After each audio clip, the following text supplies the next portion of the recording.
Neat పరీక్ష leak అవడం పట్ల దేశవ్యాప్తంగా విమర్శలు వెలువెత్తుతున్నాయి.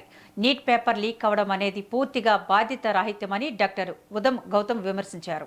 దేశవ్యాప్తంగా 24 లక్షల మంది విద్యార్థులు వైద్య వృత్తి ద్వారా ప్రజలకు సేవ చేయాలని ఈ పరీక్ష రాశారని ఆయన అన్నారు. దేశంలో జరిగే అన్ని పరీక్షల కన్నా నీట్ అనేది చాలా ప్రాధాన్యత కలిగిన పరీక్షని ఆయన పేర్కొన్నారు.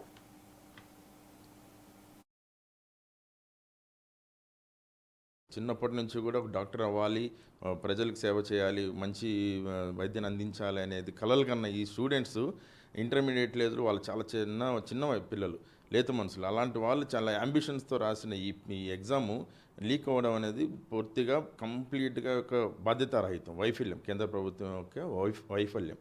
సో ఎన్నో పరీక్షలు జరుగుతాయి దేశం మొత్తము, యూపీఎస్సీ ఎగ్జామ్స్ కానీ, ఐఏఎస్ ఐపీఎస్లు రాసిన ఎగ్జామ్స్ కానీ. యూజువల్గా ఏంటంటే ఒక డాక్టర్ రాసే ఎగ్జామ్స్ వాళ్ళకంటే కూడా చాలా ఇంపార్టెంట్. ఎందుకంటే వాళ్ళ ప్రాణాలందరూ కూడా ఈ డాక్టర్స్ చేతిలో ఉంటాయి. అలాంటి ఎగ్జామినేషన్ యొక్క స్టాండర్డ్స్ కానీ మెయింటైన్ చేయాలని అంటే ఖచ్చితంగా ఎగ్జామినేషన్ యొక్క పారామీటర్స్ అన్నీ కూడా చాలా హై క్వాలిటీ ఉండాలి. ఇప్పుడు పేపర్స్ లీక్ అయ్యి దాంట్లో అర్హత లేని వాళ్ళు రేపు డాక్టర్స్గా వచ్చినప్పుడు వాళ్ళు పీజీ పేపర్స్ కూడా ఇట్లా కొని లేదా పీజీ సీట్లు కొనేసి డాక్టర్స్ అవ్వరని గ్యారెంటీ ఏంటి?